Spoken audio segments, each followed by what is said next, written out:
d'à peu près. Bonjour chers auditeurs, je suis ravi de vous accueillir pour un nouvel opus, une nouvelle émission, un nouveau podcast du monde d'à peu près. Aujourd'hui, tout accompagné de mes chroniqueurs habituels, que sont Ludovic et Nicolas. Bonjour les gars. Salut. Bonjour à tous.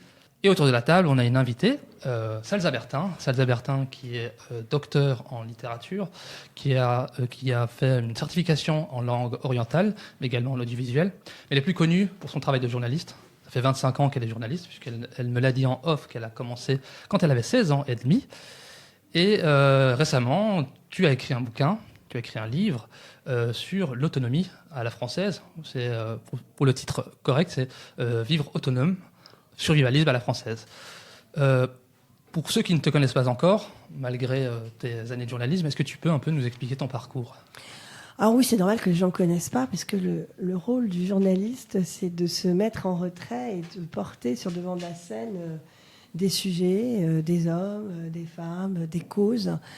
Et c'est ce à quoi je me suis attachée quand j'ai commencé à travailler. Et après, j'ai passé mon bac, j'ai fait mes études, mais j'ai toujours travaillé en tant que journaliste, plus ou moins.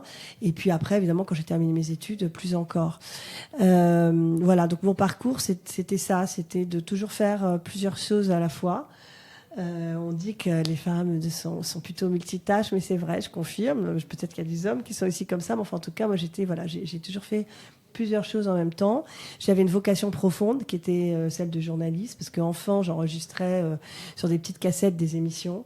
Donc j'allais embêter tout le monde et j'interviewais tout le monde. J'avais 10 ans et voilà. Et j'avais la chance aussi de voir passer dans mon entourage des personnes vraiment de qualité, beaucoup d'écrivains, beaucoup de chercheurs, voilà, qui était l'univers dans lequel on évoluait avec ma famille. Et donc, j'allais faire ces petites interviews et ça trottait dans ma tête. Puis j'étais une fan de radio.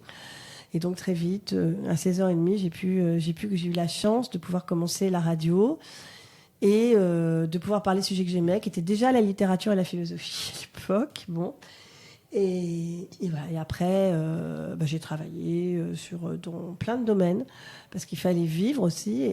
Et le journalisme n'est pas forcément ce qui rapporte le plus. Il voulait en tout cas faire fortune, si les auditeurs nous écoutent. Que vous vous posez des questions sur votre vocation, si vous êtes jeune, une deuxième vie, si vous l'êtes moins. Si vous voulez faire fortune, ne choisissez pas le journalisme. Voilà. Et donc, ça m'a amené à faire plusieurs métiers, et notamment à enseigner une dizaine d'années à l'université. Mais on dit que le journalisme mène à tout, à condition d'en sortir. Moi, j'en suis jamais sortie, mais ça me mène à tout. J'ai une question justement là-dessus. J'ai vu dans une interview que tu disais je voulais être journaliste parce que j'aimais la liberté. Aujourd'hui, cet idéal est toujours d'actualité. Vu ton parcours, comment tu considères cette idée-là ? Moi, j'ai toujours eu la chance d'avoir une certaine liberté en tant que journaliste, puisque j'allais d'un média à l'autre. Alors la radio, ça, j'en ai toujours fait. Puis là, j'ai 16 ans et demi, ça s'est jamais arrêté. Mais j'ai eu la chance d'être sur des radios libres.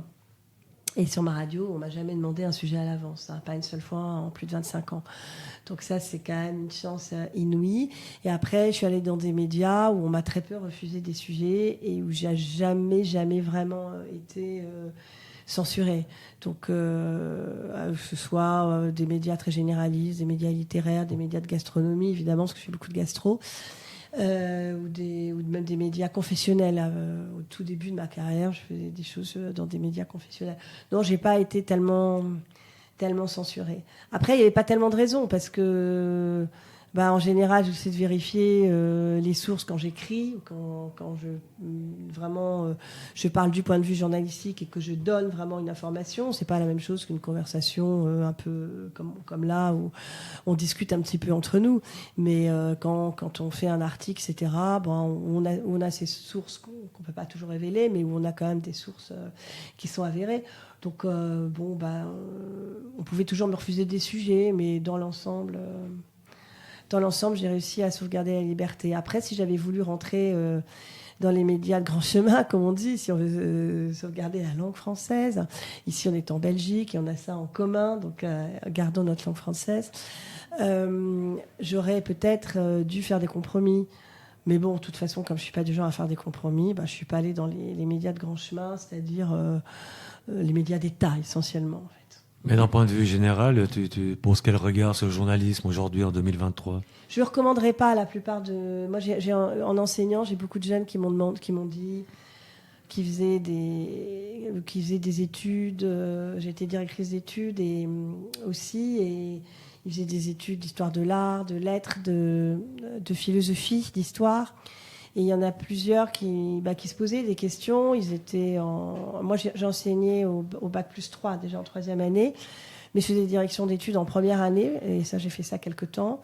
Et donc, c'était le moment un peu de les aider à mettre leurs idées au clair, s'orienter, savoir s'ils étaient bien où ils étaient. Quand ils me parlaient de journalisme, je leur disais de bien réfléchir. C'est-à-dire que c'était vraiment un plus. Mais que ça ne pouvait pas être...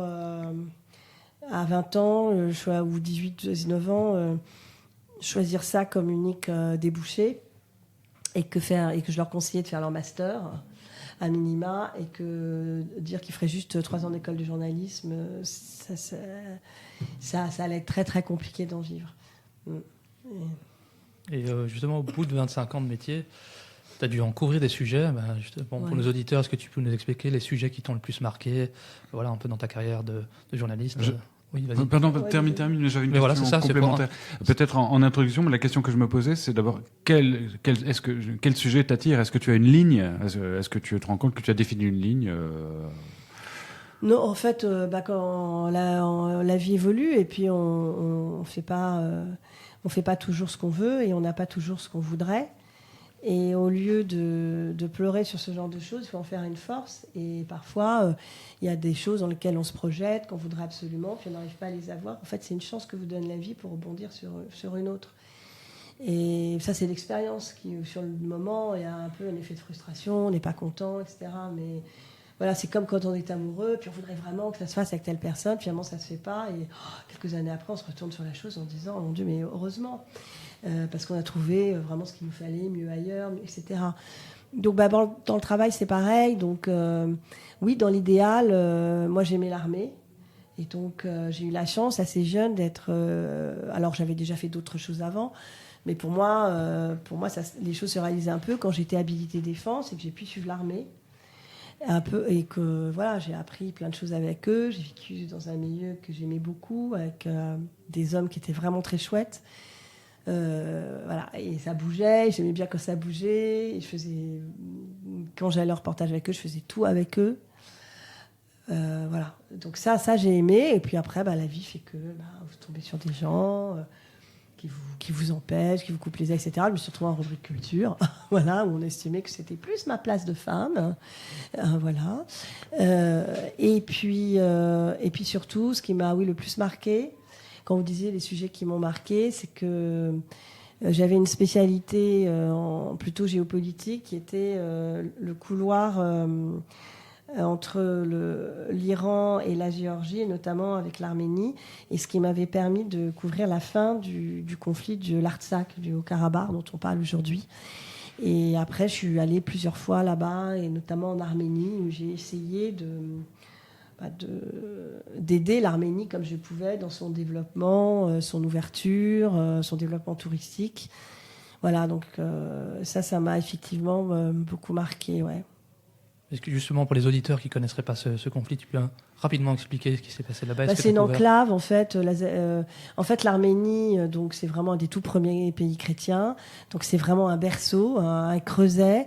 Il y a des petites chapelles romanes absolument partout. C'est vraiment les tout premiers siècles. Et ils sont entourés d'un côté avec l'Azerbaïdjan et de l'autre côté la Turquie. Et donc, vous connaissez le génocide de 1905. Et donc, ils sont complètement enclavés, et ils sont une zone tampon qui est vraiment fondamentale. Et là, je pense que c'est une folie de ne pas respecter cette zone tampon, qui est vraiment en géopolitique importante. Mais pour autant, l'Azerbaïdjan veut passer, parce qu'il y a évidemment des enjeux commerciaux, énergétiques. La Russie aussi a sa carte à jouer, donc elle ne défend pas l'Arménie comme elle le devrait. Et l'Azerbaïdjan considère que cette enclave du Haut-Karabakh, qui pourtant, vraiment, je vous le dis, est arménienne, et est azerbaïdjanaise, quoi, azérie. Et du coup, ils veulent, et donc ça fait des années qu'ils veulent récupérer cette zone. Il n'y a pas de, il y a rien. Enfin, je veux dire, il n'y a pas de culture d'Azerbaïdjan là. Enfin, on peut chercher, il y a presque rien, quoi. Donc voilà. Donc et donc là, en ce moment, on a encore un énième conflit. Et là, ils sont en train de... Bon, là, évidemment, tout le monde leur fournit des armes, y compris Israël, qui joue toujours un jeu, voilà. Et comme ils sont riches, ils ont... Cette fois-ci, ils ont opéré un véritable nettoyage ethnique, voilà. Et donc, en ce moment, c'est terrible ce qui se passe. C'est un peuple martyr, au sens propre du terme, hein, quand on voit... ce qu'ils leur font quand ils les prennent, enfin, c'est inouï, quoi. C'est de la barbarie pure et simple. Et dans l'indifférence à peu près générale, il faut quand même le dire, voilà. Tout à fait, mais de toute façon, c'est le sentimentalisme à géométrie variable. Ça dépendra des intérêts de tout un chacun. Voilà. Et c'est d'ailleurs, pour revenir à ce que disait Nicolas, donc tu as décidé d'être journaliste parce que tu voulais être libre. J'ai l'impression que moi aujourd'hui, c'est l'inverse. Pour être journaliste, il ne faut pas être libre. Parce que sinon, on n'est pas publié. On a du mal à vendre ses papiers, ou ses documentaires, ou ses enquêtes. C'est le constat que je fais. Est-ce que tu fais le même constat ou Déjà, c'est pas trop naturel d'être journaliste indépendant. C'est-à-dire que le journaliste indépendant, c'est le journaliste qu'on ne veut pas payer.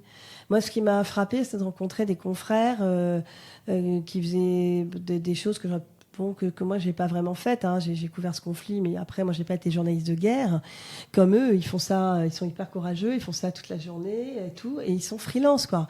Et quand on voit ce qu'ils sont payés, que c'est d'autres gars derrière qui vont signer les papiers dans des grands journaux du matin ou du soir, franchement on croit rêver. Mais c'est quand même eux qui prennent le risque d'aller se faire trouer la peau. Donc et puis après il y a ceux qui sont sur le devant de la scène, qui sont des médias officiels, vraiment les médias payés par le gouvernement, hein. Vous avez le même système que nous, France Télévisions, tout le groupe de Radio France, etc. Mais en fait, tous nos médias sont subventionnés par l'État, en vérité. Donc il n'y a que les médias non subventionnés, comme la radio sur laquelle je parle depuis si longtemps, qui reçoit 0 subvention, qui puissent être libres.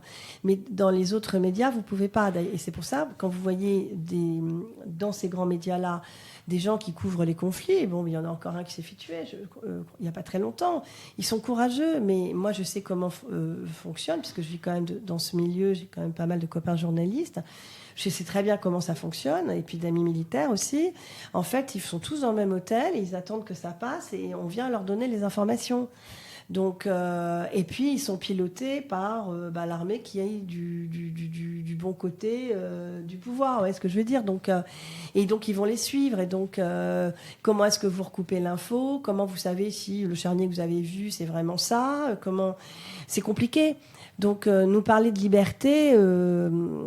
et donc la seule liberté, c'est celui du journaliste freelance, mais encore faut-il qu'on lui passe effectivement son papier et puis qu'il puisse en vivre, parce que qui peut vraiment être freelance aujourd'hui quand on voit ce qu'on est payé au lance-pierre ? Le syndicat du journaliste, je suis désolée, c'est comme s'ils n'existaient pas. On peut dire qu'ils n'existent pas, hein. Je ne sais pas à quoi ils servent, à rien. Nous, en France, le tarif de la pige n'a pas bougé depuis 25 ans. Okay, vous êtes toujours à 65, 70 € de la pige, c'est-à-dire le feuillet. Hein, alors, vous commandez 2 feuillets, c'est super. T'as bossé 15 jours, t'as fait plus ou moins d'enquêtes auparavant et tout, et tu vas être payé 140 balles. À un moment, il faut arrêter, hors taxe, quoi. Donc, à un moment, qu'on arrête de nous dire que le journalisme existe encore. Alors oui, vous pouvez faire du journal spécialisé, vous allez payer de 150 € le feuillet, waouh, c'est merveilleux. Franchement. Donc, est-ce que le journalisme existe encore ? J'en sais rien. Je suis perplexe, en fait. Oui, vous avez des gens qui sont journalistes, mais ils ne vivent pas de ça. Ils sont obligés de faire autre chose, d'avoir d'autres sources de revenus. Voilà. Et toi, qu'est-ce qui te motive à poursuivre ? Parce que tu as un parcours très éclectique, tu as touché à beaucoup de domaines différents, par l'écriture, journalistique ou autre. Et quel est ton moteur, finalement ? Parce que ce constat est quand même un peu pessimiste. Non, mais mon moteur, c'est la passion. C'est-à-dire, Voilà. Après, moi, autour de moi, j'ai des gens qui gagnent énormément d'argent, qui sont très malheureux, sont burn-out toutes les 5 minutes, parce qu'ils sont pressurisés au bureau, parce qu'ils travaillent pour le grand capital, et tous les actionnaires derrière. Et j'en connais pas mal, d'où le livre, Vivre autonome, mais j'en connais pas mal qui ont arrêté de travailler dans la finance, notamment, et qui sont partis pour des projets de vie plus proches de la nature, de l'artisanat, de l'humain, etc. Mais moi, mon moteur, c'est la passion. Voilà. Sinon, évidemment, j'arrêterais. Les rencontres, vous voyez, je vous rencontre. Ça me donne la chance de vous rencontrer aujourd'hui, d'être à Bruxelles, d'avoir vécu des expériences que peu de gens vivent. Ayant commencé très jeune, il m'est arrivé des tas d'aventures merveilleuses, rocambolesques, tout ce que vous voulez, des rencontres juste inouïes. Et puis, une émulation intellectuelle dont j'ai besoin depuis que je suis enfant. Donc, voilà. Et tu viens de parler de grand capital, et ça nous amène à cette révélation que tu as eue en direct sur une chaîne internet, de télé, où tu as dit en direct que le capitalisme était un racisme. Et tu avais découvert ça comme ça en le disant. Presque. Est-ce que tu peux nous le réexpliquer ou l'expliquer ou encore le détailler, parce que il y avait comme une espèce d'illumination à ce moment-là. Ça peut sembler. Moi, quand j'ai entendu cette formule qui m'est revenue, je me suis dit voilà, qu'est-ce que c'est que ça encore ? Parce que le mot racisme, on le met à toutes les sauces et on s'attend à ce qu'il en sorte une platitude. Non, mais le racisme... il y a un racisme systémique. Je vais vous dire, j'ai une image. En fait, c'est pas mal de faire des arrêts sur image parfois. Nous, on a un président de la République. En France, vous avez sûrement entendu parler. On a le droit de dire son nom. Et il a toujours des bons mots. Voyez, pas toujours très heureux, mais enfin...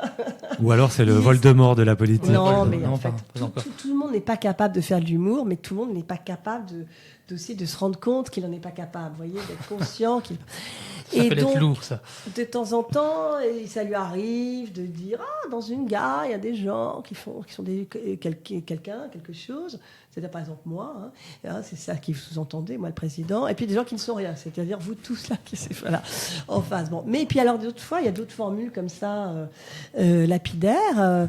Et donc, je sais plus, j'étais dans je ne sais quel port, en visite, etc. Puis je sais plus, et on lui parle des bateaux, et alors je sais plus qui lui pose la question. Alors ça, c'est formidable, parce que ce genre d'embarcation, c'est pour la pêche légère, ou je sais plus quoi, enfin c'était pour la pêche. Il a dit, non, ça ramène du comorien. Ah oui, c'est juste, il a dit ça, oui. Ok. Et là, personne n'est descendu dans la rue. Je suis désolée, mais là... Où était la LICRA ? Et on osera me dire que le racisme n'existe pas, que le racisme de ces hautes classes capitalistes n'existe pas. C'est un racisme, en l'occurrence, qui s'exerce pas seulement vis-à-vis des Comoriens qui sont considérés comme une espèce de produit, de denrée importable, mais aussi un racisme vis-à-vis peut-être de la population à qui on impose une immigration incontrôlée. Est-ce que ça va dans les deux sens, à ton avis, ou pas ? Oui. Je pense que dans le premier sens, quand on nous dit à longueur de temps qu'on a besoin de bras et qu'on a besoin en fait de main-d'œuvre pas chère qu'on va exploiter, qui va faire du Uber toute la soirée sur son vélo pour nous distribuer de la bouffe dégueulasse et des frites pas cuites, toutes molles, ce qui doit vous particulièrement vous horrifier, je le comprends très bien. Si vous voulez, avec un gars payé 2 €. On tombe dans les clichés racistes là, par contre. Mais écoutez, non, moi j'ai découvert Bruxelles là, franchement, avec les frites, waouh, quoi, des super frites. On est des petits joueurs en France. Bon, mais je vais vous dire, ça, c'est quand même un racisme systémique. Je suis navrée. T'as besoin de main d'œuvre, et tu te sors les doigts d'où je pense, et tu vas payer les gens. Tu vas payer les gens. Tu vas payer les gens qui sont là. Ils vont avoir la protection sociale, ils vont avoir de quoi se loger, voilà. Et comme ça, leurs enfants vont pas avoir la tentation de trafiquer la drogue et tout ça. Enfin, vous voyez, tu vas leur donner un bon exemple. Mais si leur père, là, toute la journée, il est là sur son petit vélo à faire le misérable et tout, le gamin, de toute façon, les parents sont harassés, ils font des petits jobs, Et l'autre, elle va aller faire les ménages de toutes les bonnes femmes qui veulent pas ramasser les crottes de leurs enfants, qui donnent des nounous et qui ont besoin de femmes de ménage, etc. Non, mais toujours. En fait, oui, c'est une forme de racisme d'aller dire, il y a des gens qui viennent d'ailleurs, ils vont faire tout ce que moi j'ai pas envie de faire. Je suis désolée, déjà, rien que dans la mentalité de l'éducation qu'on donne à nos enfants, ça va pas. Je suis désolée, ça ne va pas. Effectivement, moi, je trouve que c'est très digne d'être femme de ménage. Je serais capable d'être femme de ménage parce que je trouve que faire le ménage, ça, vous savez que ça, en plus, il paraît que ça vous dégage, je sais pas quoi, d'une bonne énergie et tout quand vous faites le ménage. Ici, c'est très très bon pour la santé de faire le ménage avec des produits naturels et bio, naturellement, que je suis capable de faire. Je sais qu'on va avoir une ligue féminine sur le dos, mais non, moi, j'adore faire le ménage. Alors, je dis pas. Il faut être inclusif, il faut dire femme et homme de ménage. Si je me fie, oui, ou homme de ménage. Mais moi, je ne rechigne pas à me faire aider par une dame s'il faut de ménage. Mais moi, être femme de ménage, je trouve que c'est un super métier. Mais voyez, mais ça, c'est un côté dire c'est pas digne d'être femme de ménage, être assistante de vie, de faire le livreur, de travailler dans le BTP. Venir tous ces gens-là. Et après, t'oses me dire que t'es pas raciste. Alors arrête, quoi. Mais en fait, tu parles d'un racisme social, finalement. Systémique. Un racisme social. C'est ça, pas un racisme dirigé spécialement contre la couleur de peau. Les deux, puisqu'on est obligé de les faire venir de l'extérieur. Mais bien, on est obligé de faire venir de l'extérieur. Je suis désolée, on a suffisamment de bras en France. Il y a beaucoup de chômeurs. Tous ces gens qui font rien, ils pourraient très bien aller dans le BTP, ils pourraient très bien faire le livreur. D'abord, il y a même des retraités, nous, en France, français de plus ou moins lointaine souche, mais qui s'y remettent, et dans les livraisons qu'on reçoit, il y en a qui viennent.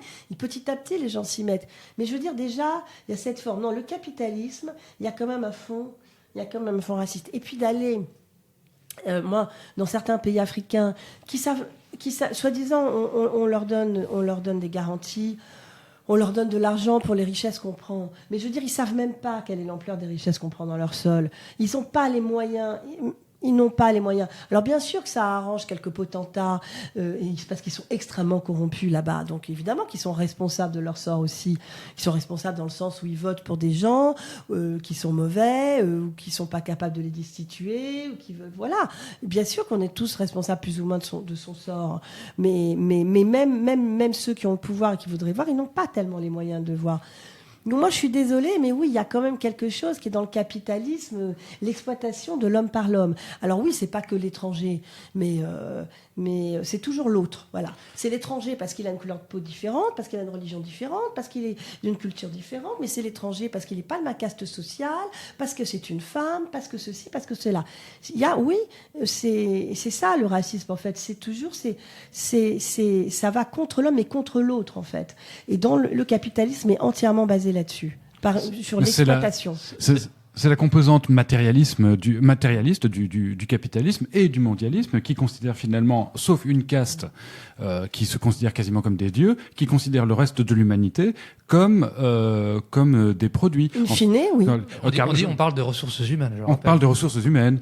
Voilà, ouais, je pense que même Karl Marx, qui faisait semblant de prendre la cause du prolétariat, en fait, ne les considérait comme une matière première dans un projet de révolution mondiale. C'était comme dans un projet de... Je rappelle juste qu'un certain grand monsieur qui est aujourd'hui mort nous parlait qu'il était tout à fait normal pour une femme du tiers-monde de louer son ventre. Voilà, c'était tout à fait normal. Il n'y voyait aucune une espèce de morale dans le fait de... Il comparer. Tu parles avec l'ouvrier qui loue ses bras. Qui loue ses bras pour de Pierre Berger. Il ne limitait pas. Je ne sais pas s'il parlait spécialement des femmes du tiers-monde d'ailleurs. Je parle des femmes en général. Des femmes en général. C'est vrai qu'il parlait pas du cul. Il a eu entre parenthèses la maternité. Il était bien placé pour savoir ce que c'était. Tout à fait. Ouais, c'est sûr. C'est encore un autre sujet, Pierre Berger. Mais bon, je comprends pas que sa villa là au Maroc soit pas détruite d'ailleurs encore. Mais bon. Qu'est-ce que c'est que cette villa au Maroc? C'est une villa très luxueuse, très jolie. Comment s'appelle-t-elle? Je l'ai sur le bout de la langue. Majorelle. Majorelle. Elle est jolie parce qu'il avait du goût. C'était quand même bon. Voilà, c'est le moindre des choses. Il n'était pas mauvais à 100%, simplement 99%, et donc il y avait 1% en lui qui aimait la beauté, c'est vrai. L'esthétique, il aimait le patrimoine. Bon, voilà, ça c'est pour son bon côté. Mais après, le mauvais côté, c'est qu'on sait qu'avec Majorelle, c'était un lieu de dépravation. Et alors après, comme je dis toujours, chacun fait ce qu'il veut de son corps, pour pas dire autre chose. Chacun fait ce qu'il veut. Mais par contre, Il y a des êtres que on doit protéger et qui ne sont pas capables de savoir parce qu'ils n'ont pas encore la majorité dans leur tête et ils n'ont pas la maturité. Et donc, ceux-là, on n'y touche pas. Voilà. Et on ne peut pas leur faire dire... même s'ils disent oui, ça ne veut pas dire oui. Parce que c'est comme ça, ils n'ont pas. Donc, il y a les personnes handicapées, bien sûr, qu'on ne fait pas entrer dans ces jeux-là, et les enfants. Voilà. Seulement, à la Villa Majorelle, on sait que ça a un côté orgiaque et sans limite, et ça, tout le monde le sait. Et de toute façon, le Maroc n'a jamais tellement protégé ses enfants, ça on le sait aussi, hein, quand même. Bon, voilà. Même quand on est allé dans les hôtels, moi j'ai pratiqué un peu les pays du Maghreb que j'aime beaucoup. Pourtant, enfin mon pays préféré, c'est vrai que l'Algérie, la Tunisie, j'ai une tendresse particulière. Le Maroc, c'est différent, mais bon, mais quand même, voilà, hein, c'est pas très fort pour protéger leurs enfants. Et aujourd'hui, je ne comprends pas que cette villa soit érigée en modèle, en lieu extraordinaire à visiter, alors que c'était, surtout pour une société musulmane, je trouve que c'est quand même un peu fort de café, d'accepter aujourd'hui que ce temple de la dépravation soit un lieu de visite et de référence pour eux. Voilà. Après, pour défendre les Marocains, que je connais, Oui. ils détestent ce lieu dans la grande majorité. Et le problème du Maroc au niveau des enfants, c'est vrai qu'il y a un gros souci, c'est qu'il y a des enfants, donc quand ils sont nés de mariage illégitime, ils sont abandonnés. Et donc ça fait une ressource intéressante pour des prédateurs sexuels qui prennent un malin plaisir. Vous n'avez qu'à nous les envoyer pour l'adoption, hein. On prend. Mais on adopte. Mais non, mais il y a tellement de couples qui voudraient adopter d'adorables mais c'est du trafic. enfants. Le problème, c'est que c'est du trafic d'êtres humains. Et donc ça, c'est un gros problème qui est très très tabou dans la société marocaine. Vous faites de graves accusations Oui. sur feu Pierre Berger. À vérifier que les auditeurs se renseignent, je pense Pas que les auditeurs se renseignent. Hein, Que chacun Alors, il y a fasse le- ses recherches et trouve les sources. notoriété. On trouve Corrobore tout ce disponible. qui a été dit. On trouve disponible en libre. Alors, j'ai oublié le titre. Je le mettrai en lien de Voilà. l'émission. La On référence. trouve le livre écrit par celui qui a été un collaborateur, l'amant de Yves Saint-Laurent et de Pierre Tout à Berger. fait. Chauffeur. Et chauffeur. Alors j'oublie complètement son nom, mais alors on trouve. J'ai téléchargé Oui, le oui, PDF en effet, et qui le n'a livre jamais est très bien. Il n'a jamais été attaqué, en diffamation. Donc, Voilà. Et on y découvre exactement quel genre de personnage Pierre Berger était. Alors, c'est nuancé quand même. Hein, voilà. Il fréquentait, voilà. Alors après, le personnage, voilà, je vous dis, il était esthète, tout ce qu'il faisait vraiment dans le domaine du patrimoine était vraiment très beau. Mais voilà, il y a des lieux de dépravation, je suis navrée, mais il faut voilà. Donc, voilà, pour parler du Maroc, voilà, faudrait aussi que les gens se réveillent. Oui, mais enfin bon, c'est très bien, c'est le Maroc, mais bon, la défense de l'enfance de notre côté de la Méditerranée, on n'a pas trop à s'inquiéter actuellement à ce sujet. Non, bah, on n'a pas trop de leçons à donner non plus, hein. C'est sûr. Non, je veux le dire parce qu'on en parlait tout à l'heure. Au contraire, c'est une antiphrase, mais c'était pour dire que, au contraire, d'un côté, on avait des autorités qui font mine de s'inquiéter de ce qu'ils appellent la santé sexuelle des enfants, et cela provoque des levées de boucliers de la part de mouvements qui sont d'ailleurs systématiquement diabolisés en Belgique. Vous voulez parler de Evras, là, Evras, oui. Vous avez eu des manifestations ici. Oui, oui, parce qu'en fait, en France, est-ce que l'équivalent Alors, je sais plus, c'est Edsen, je sais plus son nom. La loi Evras arrive sous un autre nom chez nous, mais sans que ce soit arrivé, il y a déjà des laboratoires expérientiels, si je peux dire, avec les vieilles chouettes du planning familial qui sont venus faire des conférences pornographiques à des enfants de CM1, CM2. Vous allez pouvoir les trouver sur les réseaux sociaux parce que tout ça a été enregistré lors d'une émission. Et donc, les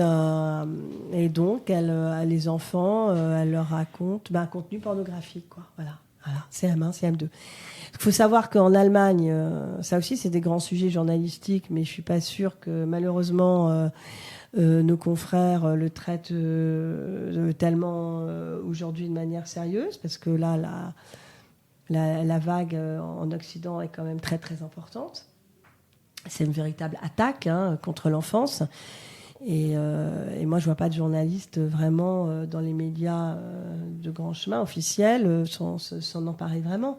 Qu'est-ce que tu réponds aux gens qui, comment dire, aux arguments, aux prétextes fournis par l'OMS et l'ONU, etc., puisque le programme émane de là en premier chef, qui disent, qui prétendent se préoccuper de la santé sexuelle des enfants, des droits sexuels. Mais d'abord, il n'y a pas de droit à la sexualité, parce que par définition, la sexualité, à moins d'être tournée complètement vers soi-même, en fait, la sexualité, elle appelle toujours l'autre.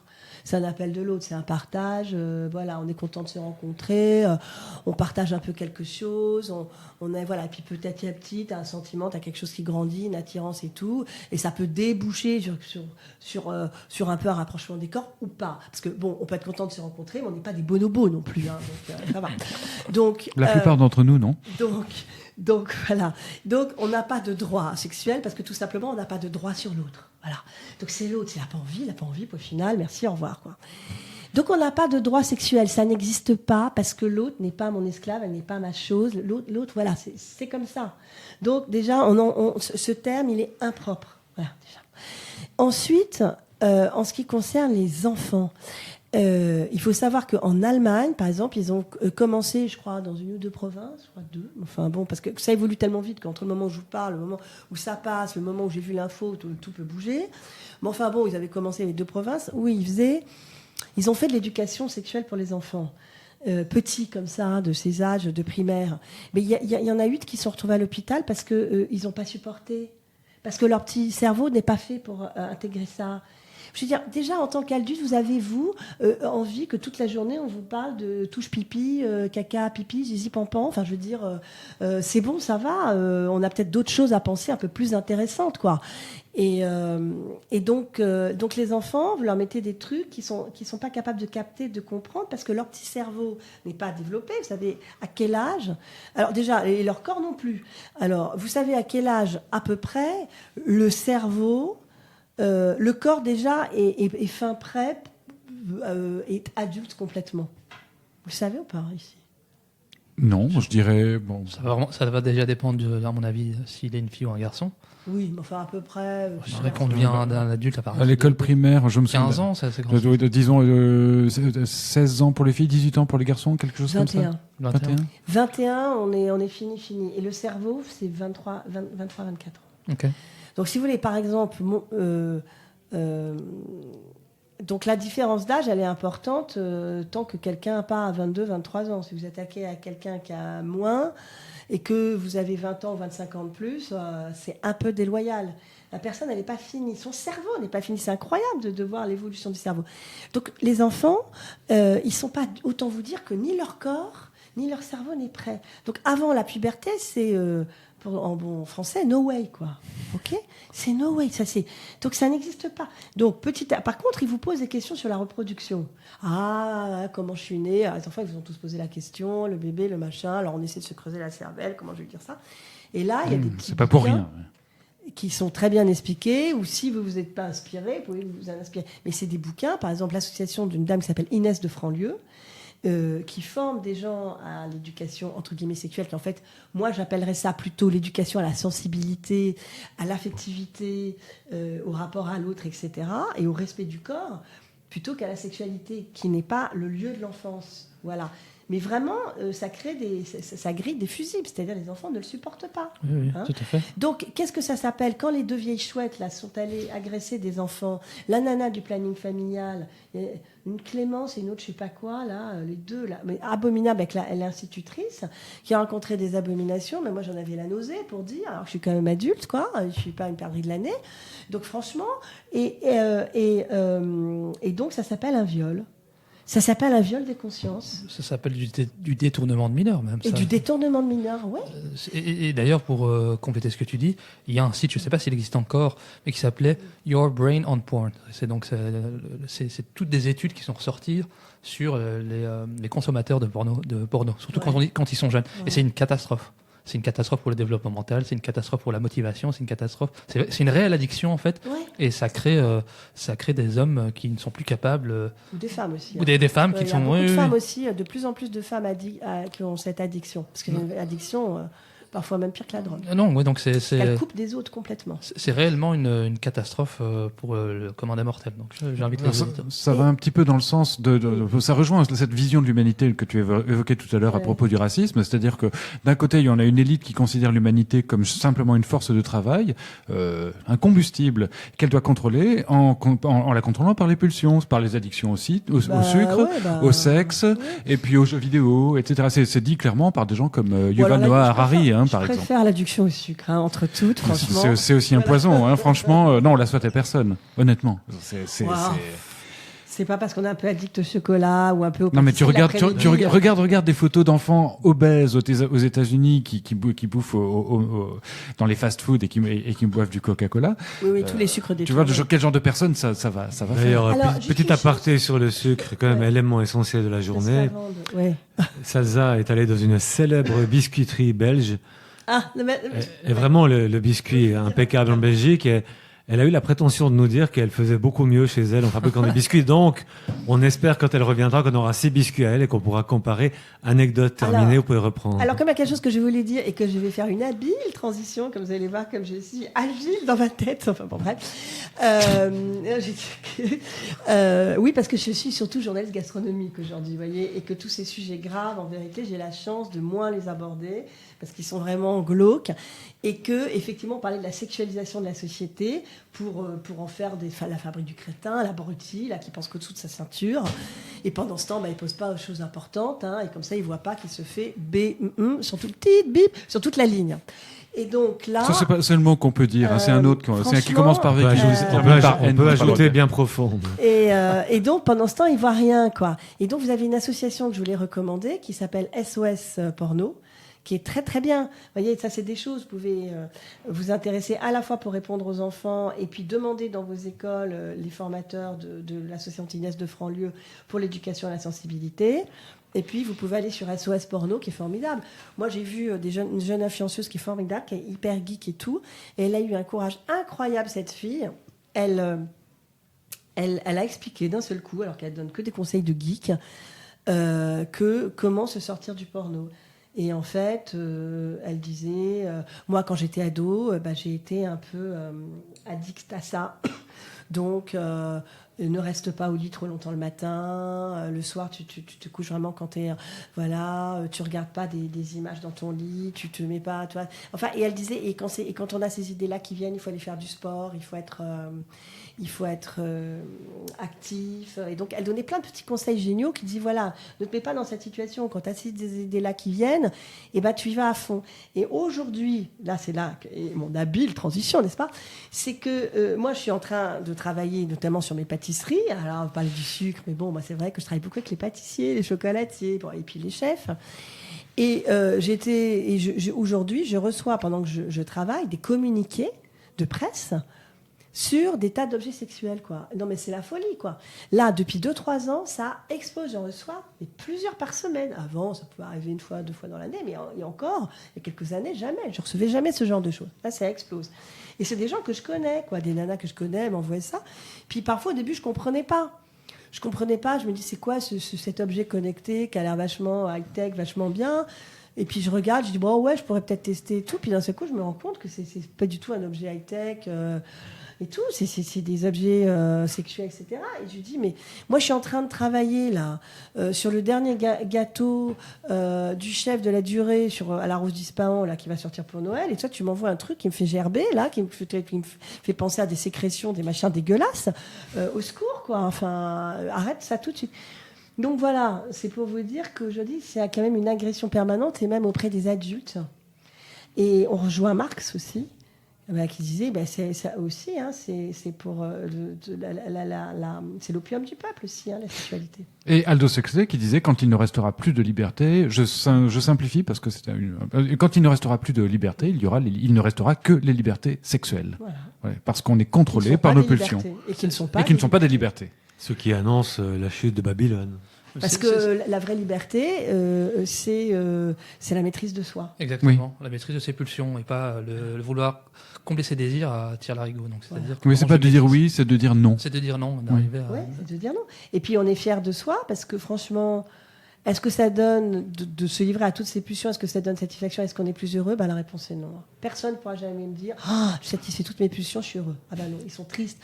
Moi, j'ai des copains journalistes qui parlaient du porno. Un jour, je suis arrivée à un déjeuner, invitée dans un lieu magnifique, très privé, il y a quelques mois et tout. J'arrive, ils étaient en train de parler de porno, des gros trucs. Et puis, je sais pas qui dire, c'est la journée de la femme. Je me suis dit, bonjour, la journée de la femme. Je me suis retrouvée, j'ai cru que j'étais la seule femme. Il y en avait une dans un coin, enfin bon. Et je me suis dit, là, j'étais arrivée un peu en retard, enfin pas très en retard, le quart d'heure parisien. Hein. Mais bon, et ils étaient, c'était la grosse rigolade et tout. Et puis, voilà, je leur ai fait une petite remarque tout de suite en arrivant. Je connaissais personne, sauf la personne invitante. Elles se sont bien gueulées en disant mais comment on fait alors et tout ça. Et je me suis dit waouh, et ça va bien quand même. Je me suis assise et j'ai parlé. Et le déjeuner s'est très très bien passé. Je les ai compris et en fait beaucoup avaient des motivations, notamment au fond la motivation était louable pour lui, elle vraiment, mais il prenait pas les bons moyens. Et ça le rendait triste. Et voilà, profondément triste. Et ça sent qu'il y a une tristesse, qu'il y a quelque chose qui ne va pas, quelque chose qui est lourd. Mais voilà. Bon, je ne vais pas raconter la vie des gens. Mais voilà, mais c'est vrai que non, c'est pas comment est-ce qu'il verbalise cette motivation? La motivation, non, mais la motivation, ce sont des histoires de famille éclatées, de choses. Voilà, il voulait protéger ses enfants et tout. Il ne veut pas d'intrusion dans sa vie d'autres personnes et tout. Il y avait des choses comme ça. Il y a vous savez, il y a mille manières aussi aussi de maltraiter ses enfants. Je veux dire, on faire venir d'un seul coup dans leur vie des personnes complètement étrangères du jour au lendemain, les faire venir dans leur intimité, leur imposer un adulte qui a rien à faire d'eux parce que on recrée une pseudo-famille. C'est très violent pour les enfants, on s'en rend pas compte, mais c'est violent. Moi, je juge personne, hein, parce que c'est très difficile, hein, probablement d'être seul et tout avec ses enfants. Je juge pas, non, vraiment, je juge pas.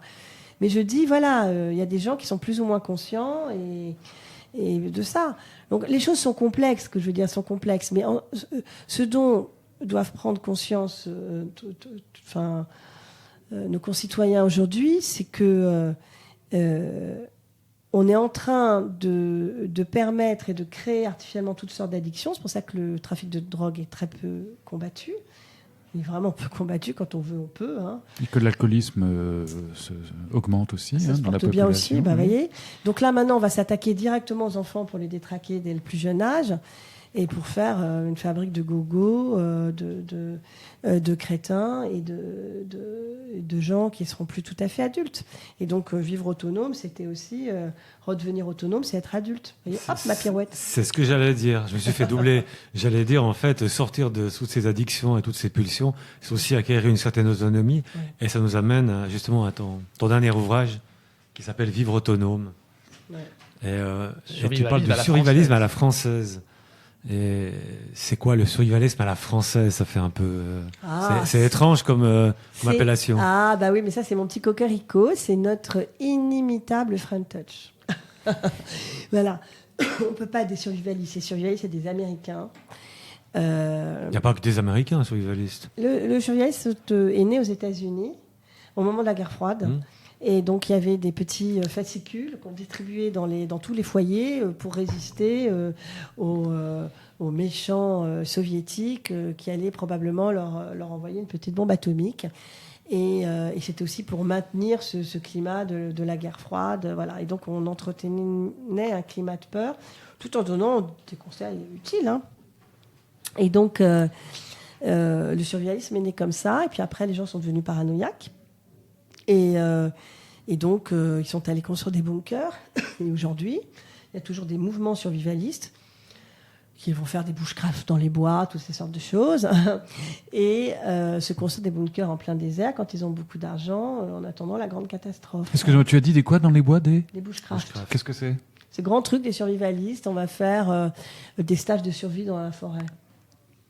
Donc il y a le bon survivaliste et il y a le mauvais survivaliste. Alors lequel est militarisé ou armé? L'américain, ils sont... C'est dans leur nature, c'est dans la Constitution. Donc à un moment donné, ça correspond effectivement bien à leur anthropologie, si je puis dire. Il y a quand même en France des survivalistes de type américain. Non, très peu, c'est hyper phénoménal. Ouais. Bon, c'est quelques individus. Il y en a plus en Suisse. Alors, je pense qu'il y en a plus en Suisse. Il y en a un petit peu plus en Suisse. On se Mais demande en pourquoi, France, on a une forme de légèreté. En France, vous savez ce que c'est ? Ça veut dire liberté. Hein, c'est dans oui, c'est le franc, oui, en effet. C'est dans le nom même de franc français. Donc en fait, le français, il est quand même assez indépendant. Il a toujours été. Alors peut-être que là, avec toutes les mesures récentes qu'il y a eu, on s'est rendu compte qu'il était un petit peu plus moutonnier. Donc effectivement, il y a un peu une volonté de rendre le peuple de plus en plus moutonnier à travers l'éducation et même tout ce dont on a parlé auparavant. Mais le français, quand même, voilà, il est quand même assez indépendant. Vous savez qu'il est un petit peu râleur. Un peu réfractaire, a dit un certain chef d'État. Le français oui. râleur. Ah bon. Il faut arrêter de dire des conneries. Un aussi, peu quand même, réfractaire, peut-être, le gaulois, mais qui existe encore. Hein, c'est parce que vous allez à Paris que vous croyez connaître la France. Hein. Voilà, c'est pas Non, ça. en effet. Donc le gaulois réfractaire, il existe quand même malgré tout. Les gens, quand vous parlez avec eux, il y a pas mal de gens qui ont quand même pas mal encore d'indépendance d'esprit et qui veulent tout simplement un peu sauvegarder leur liberté. Et donc ce que j'appelle moi l'autonomisme, et non pas l'autonomie en vérité, hein, vivre autonome, c'est s'apprendre l'autonomisme qui va bien au-delà de l'autonomie. C'est une manière d'être au monde qui prend ses distances avec un État très puissant qui nous infantilise maintenant depuis des décennies et des décennies. D'ailleurs, je tiens à signaler que quand je prenais l'autoroute en France, il était écrit qu'il fallait que je m'hydrate et que je m'arrête toutes les 2 heures et que si j'avais chaud, je devais boire. Je ne le savais pas, donc non. merci à... moi, je suis contente qu'on ait pu financer ce genre d'informations auprès de nos amis belges avec nos impôts. Un petit détail, quand tu dis... J'ai financé un peu puisque ça se paie l'autoroute en France, contrairement en Belgique. Ouais, c'est vrai. Oui, mais nous, on les a payés avec nos impôts bien avant, mais on est obligé quand même de les racheter à des sociétés privées. C'est pas beau, ça ? Ça, c'est le capitalisme qui nous fait racheter ce qu'on a déjà payé. C'est pas beau. En même temps, il y a un peu moins de trous sur les autoroutes françaises que belges. C'est pas faux. C'est pas faux. Non, mais c'est vrai que tu disais, on nous infantilise, et effectivement, ces messages-là, c'est vraiment... prendre les gens pour des imbéciles. Quoi. Oui.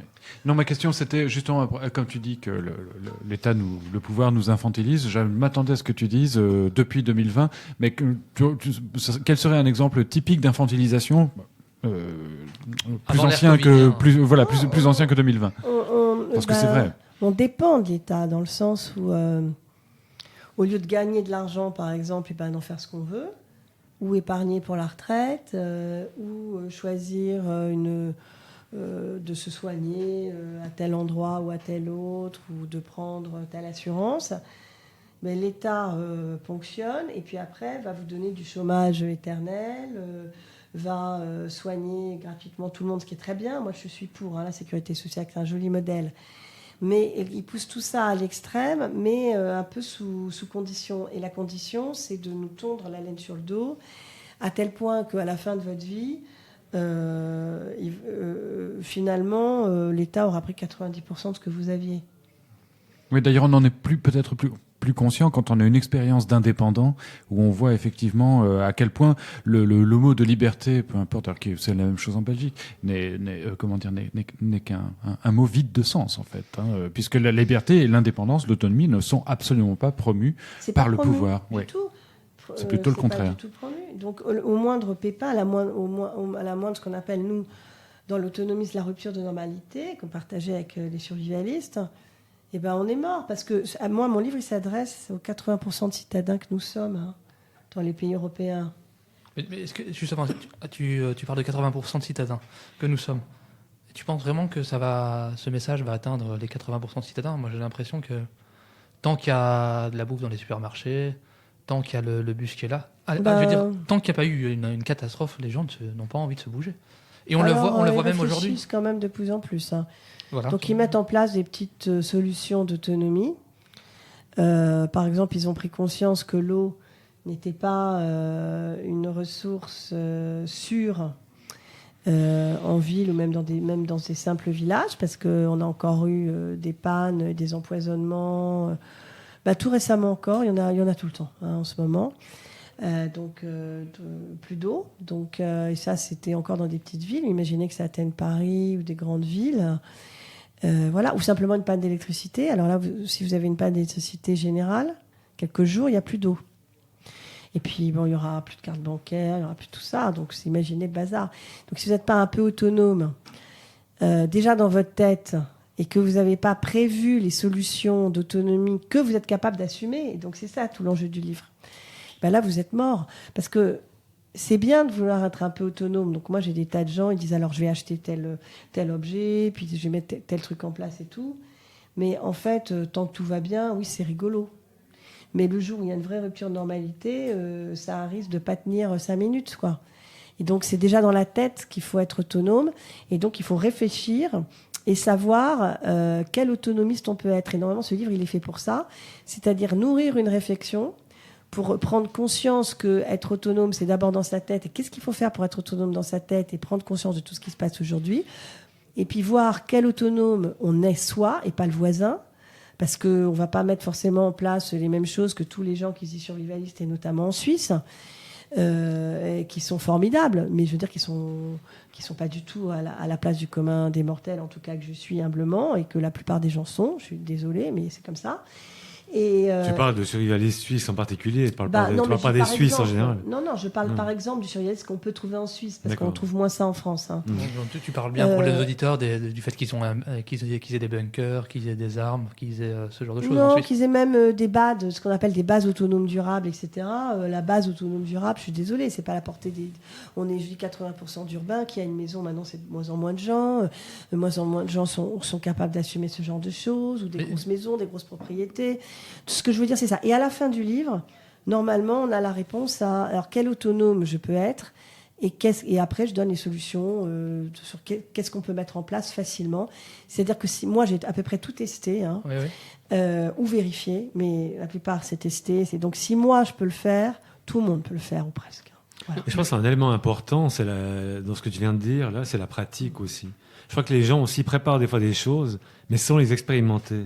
Et par exemple, il y a un exemple tout bête, c'est la tente de camping. Il y a des gens qui prévoient... Non, c'est vrai, c'est un truc qui a l'air bête. Mais une tente de camping, quand vous achetez une tente de camping, montez-la dans votre jardin plusieurs fois, montez-la, démontez-la, montez-la, démontez-la, démontez-la, montez-la par tous les temps, de nuit, sous la pluie, et tout. Faites tout ça chez vous une fois. Parce que le jour où la catastrophe arrive, vous serez avec votre tente sous la tempête et il va rien se passer, quoi. Elle va s'envoler, vous ne saurez pas la monter, vous allez vous prendre la tête, il n'y aura rien, quoi. Et c'est important, je pense, de mettre en pratique aussi. C'est important. Bah ouais, tout à fait. Si je comprends bien, tu n'invites pas, toi, à quitter les villes, par exemple. Non, mais c'est pas ça. C'est que moi, je suis journaliste, je travaille, voilà, je suis une urbaine. J'arrive pas à quitter la ville. Non, mais moi j'aime bien la ville. Hein. Mais c'est une rupture de normalité, je veux dire. Je pourrais quitter la ville, oui, la ville parce que je sais me débrouiller un peu. Hein, voilà, quand même, dans ton plan d'autonomie et d'autonomisme, on va dire, tu as quand même prévu une issue de secours, c'est-à-dire il faut toujours prévoir un plan B, un plan C, un plan D, etc. Quoi. Si on est prévoyant, c'est être un citoyen prévoyant. Comme le préconisent certains réseaux autonomistes ou survivalistes. Et justement, pour arriver, donc tu dis que toutes les solutions que tu énumères dans ton livre, tu les as testées. Ça t'a pris combien de temps de faire tous ces tests, etc. Moi, ça fait quelques années que j'y pense au livre, mais enfin que je réfléchis à tout ça. Puis le livre, c'est venu un peu avec le Covid, où je me suis dit, oh là là, faut peut-être un peu en parler. Parce que je voyais les survivalistes beaucoup en parler. Des gens comme les Baronnets, qui sont extraordinaires en France, qui sont vraiment des modèles. Il faut aller voir ce qu'ils font, hein. C'est vraiment extraordinaire. C'est absolument fabuleux, ça donne de l'espoir et tout. Mais c'est pareil, on n'est pas tous capables d'être les Baronnets. Je veux dire, c'est quand même du très haut niveau d'autonomie. C'est effectivement, ça fait 20 ans qu'ils payent, je dis, je sais pas exactement le chiffre, mais c'est à peu près ça, qu'ils payent plus de factures d'eau, plus d'électricité, etc. Puis il faut avoir une force de caractère, il faut avoir... Enfin bon, aussi le mode de vie, on a aussi des métiers, et puis voilà. Donc effectivement, il faut avoir toujours un plan B, un plan B. Mais je suis pas certaine que vraiment. Puis, qu'est-ce que la rupture de normalité ? Ça peut être plein de choses. Ça peut être des catastrophes naturelles. Et peut-être qu'en ville, vous allez mieux vous en tirer qu'à la campagne. Vous avez vu que là, il y avait pas mal de catastrophes naturelles. C'était plutôt les petites villes de province et les villages, etc., qui souffraient. Ça peut être des émeutes. Et donc, il faut voir que si on a eu des émeutes en France, il y a quasiment très peu de zones où il n'y a pas eu les émeutes. Tout simplement parce que les endroits où on a réparti les foyers de problèmes et les endroits où d'ailleurs il y a le trafic de drogue, parce que c'est beaucoup ça en fait le problème, la question, hein, c'est pas voilà, sont répartis partout. On a concentré les gens dans des endroits, ils font leur trafic, c'est tout. Donc, est-ce que vous serez mieux à la campagne ou est-ce que vous serez mieux dans une grosse ville où il y a l'armée, la police, la gendarmerie? Je suis pas sûre. Vous voyez, le discours qui dit vous allez fuir à la campagne, je suis pas sûre que tu sois mieux protégé à la campagne qu'en ville. C'est pas dit ça. Mais contrairement au survivalisme, t'es pas convaincu d'une catastrophe absolue. Tu vois plutôt des choses de manière épisodique Ouais, et tu donnes les solutions pour je suis pas Madame Irma. s'adapter. Je suis pas Madame Irma, mais ce que je observe, tout simplement, et donc ce que je peux ressentir à partir de mes observations, je suis pas Madame Irma, je m'amuse. Hein. Alors c'est vraiment un simple jeu à faire de l'astrologie historique. L'astrologie historique va pas vous dire l'avenir, va juste vous montrer des grands mouvements de planètes et vous allez les comparer par rapport et recouper par rapport à ce qui s'est passé dans l'histoire. Vous savez, les rois mages qui viennent chercher Jésus, ben, c'était des mages de ça. Ils voient dans les astres que le Messie, qui est attendu depuis 4000 ans, ben, ils voient que c'est la conjonction, c'est le moment. Et l'étoile les mène là, à Bethléem. C'est extraordinaire quand même. Ils ont fait 4000 ans. Et ils viennent, les mages, de pays différents. Vous voyez, ils font ce travail. Et donc, même autrefois dans l'Église, on faisait de l'astrologie historique. Donc, on voit à peu près qu'on a des moments, que c'est un peu des moments où on le voit, inondation, sécheresse avec des grands feux, tremblements de terre, et que il y a des climats un peu insurrectionnels parce que les hommes sont énervés. Vous voyez même que la puissance des marées, hein, avec les conjonctions de la Lune, etc. Donc vous voyez que ça existe, hein, c'est pas du délire, c'est une science depuis la nuit des temps. Donc on voit à peu près qu'on est dans une période un peu plus troublée. Voilà, on est entré là dans une période un peu plus troublée et il peut y avoir effectivement des catastrophes naturelles, des gens un peu plus énervés. Ouais. Mais tu restes optimiste. Écoutez, je suis pas sûre que ce soit dans le confort absolu et sans problème que tout aille mieux. Vous voyez, là on n'a jamais été aussi confortable. Les gens n'ont jamais été autant dans leur canapé avec leurs jeux, leur télé, leurs écrans, dans le confort. Ils n'ont jamais été aussi dépressifs et déprimés. Ils n'ont jamais autant pris d'anxiolytiques. Alors non, je ne suis pas déprimée en me disant que effectivement, ça va être peut-être un petit peu plus dur, mais c'est aussi l'occasion de se surpasser. Mais tu t'y prépares justement avec ce bouquin et tu invites justement les lecteurs à s'y préparer justement à une possibilité de rupture de normalité, comme tu le dis. Oui. Et il y a aussi une approche intéressante chez toi, c'est que tu ne veux pas être en retrait du système, parce que je l'ai vu dans d'autres interviews, tu expliques que justement il faut le combattre aussi de l'intérieur, c'est-à-dire que c'est un tout. Est-ce que tu peux aussi un peu développer pour nos auditeurs qui t'auraient pas entendu avant, pourquoi tu penses que il faut rester quand même dans ce système? Vous savez que même Jacques Attali dit pas d'écran pour les enfants. Enfin, il dit les jeunes enfants, ça faut les élever les écrans. Le mage Attali. Oui, non, mais même lui le dit. Donc il vous dit de temps en temps des choses intéressantes. Il faut écouter. Les gens de la Silicon Valley, c'est bien connu, on le dit toujours, mais éloignent leurs enfants des écrans, ça c'est archi connu, mais c'est vrai. Bon, bref, et donc effectivement, oui, il faut éloigner les enfants des écrans. Pour autant, quand je dis éloigner les enfants des écrans, par exemple, que je dis qu'il faut s'éloigner du système et que moi je prône la low-tech plutôt que la high-tech, ça ne veut pas dire que moi je ne vais pas savoir comment marche une machine à laver, un super robot de cuisine, parce que les robots de cuisine me passionnent.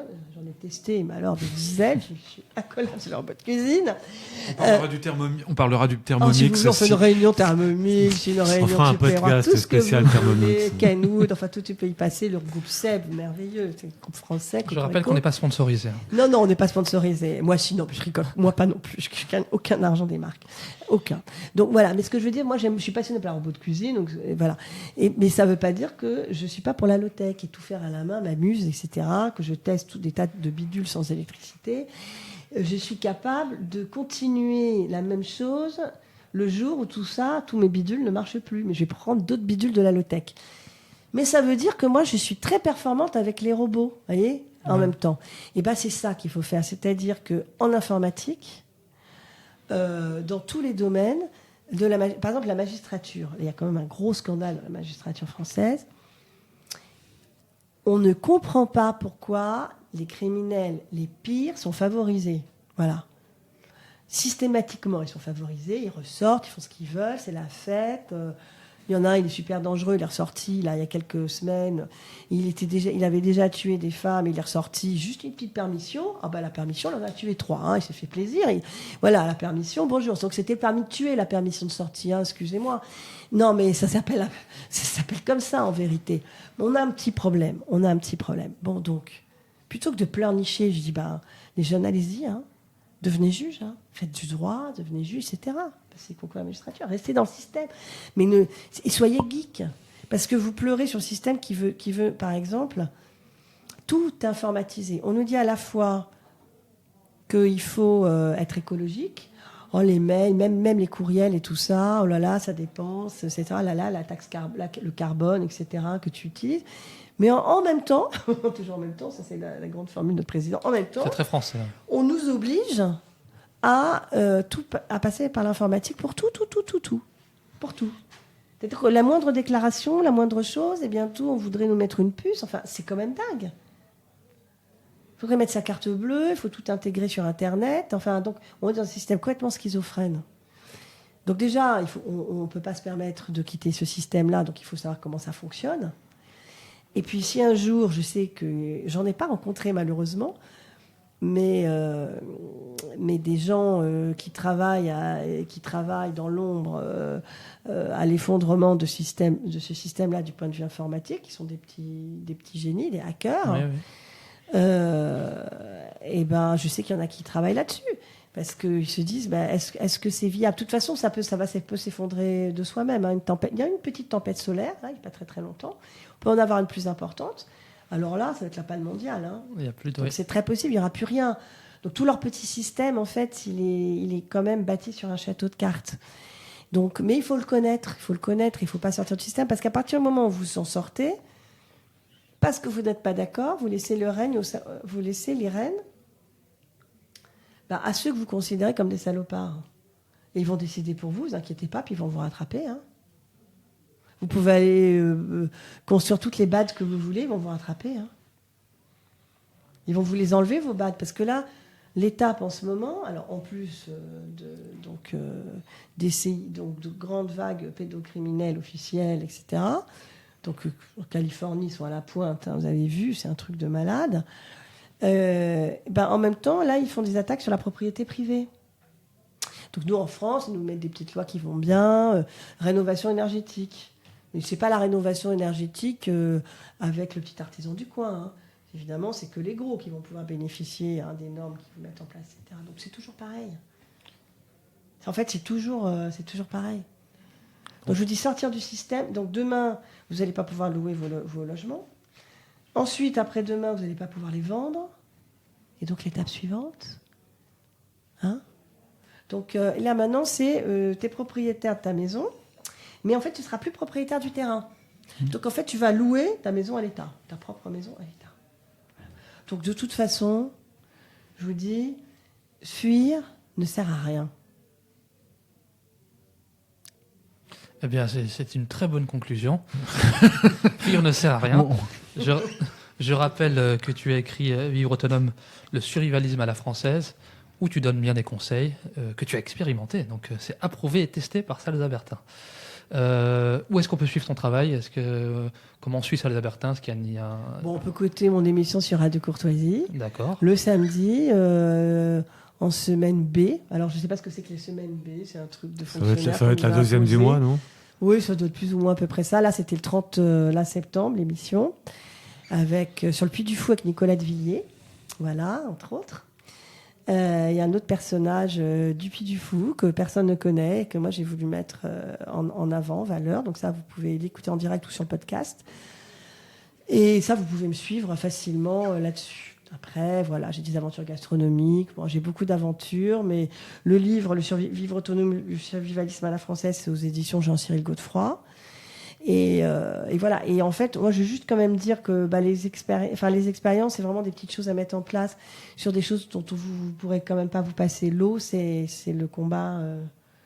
C'est Le B.A.-ba. la mère de tous les combats. Ouais, bien sûr. Voilà, l'eau, mais après, de savoir un peu se soigner, de savoir comment gérer un minimum d'électricité, enfin voilà, toutes ces choses, se nourrir un peu sur son balcon ou sur son bord de fenêtre.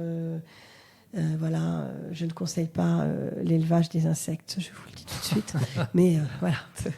Donc, Super. par contre, fuyez les insectes. Fuyez les insectes. Bonne conclusion. Ouais. Eh bien, merci beaucoup, Salza, pour ton Merci temps. à vous, merci à vous. Et on mettra tous les descriptifs vers tes émissions, ton livre, etc., pour que nos auditeurs Merci. puissent se procurer et continuer à suivre. Je te remercie beaucoup et à très bientôt, chers auditeurs. À une prochaine pour Merci. une nouvelle émission du Monde d'à peu près. Au revoir.